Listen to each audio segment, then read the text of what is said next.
Want to know more about how your schedule looks? I'm Aditi Sharpa. Let's look at our itinerary.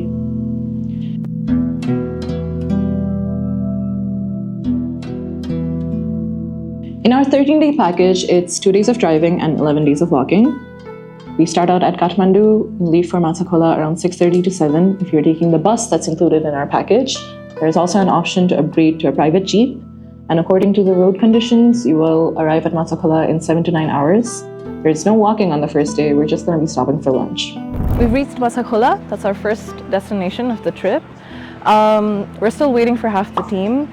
We got here around 4 because we left in the private jeep around 8, and they took the local bus which left at 7 from Kathmandu, and we've estimated that they'll get here around 8. Now the first 3 days from Jagat to Namrung can be considered lower Manaslu area. On an average, you'll be walking around 6 to 6.5 hours per day. You're going to be walking around 18 kilometers on average, and when you reach Namrung is going to be at 2,600 meters of elevation. Hello, we've arrived at Gampul, which is a crossroads in our trek, because if you want to take the Manaslu Circuit directly, then you cross over the suspension bridge and head on that way. But if you are planning on going to Sum Valley before you go to the Manaslu trip, or just go to Sum Valley in general, then you go through here and you cross the gate over there. You can find out more about this at our extension video. Now after lunch at Jagat, that is where you have an option to extend your trip till Sum Valley, which is going to take around 7 extra days. This extension is available at checkout. You can also contact Magical Nepal directly for further information. From Machha Khola to Jagat, it's a lot of Aryan influence in the culture, similar to what you see in Kathmandu.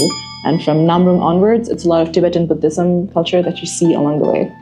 Now the trek from Namrung to Samdo is where you'll see a lot of culture along the way. You'll see a lot of chortens, a lot of gumbas and prayer flags along the way. Namrung till Samdo is a lot of short walks, around 10 to 11 kilometers per day.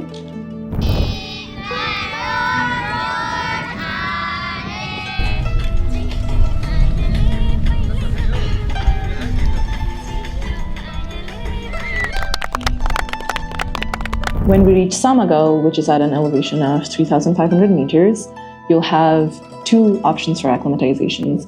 We have Pungyan Gomba, which is around 700 meters, and you have the Manaslu Base Camp, which is at 900 meters. And at Samdo, we have the other acclimatization day, which is going to be the Tibet border, which is at 1,400 meters.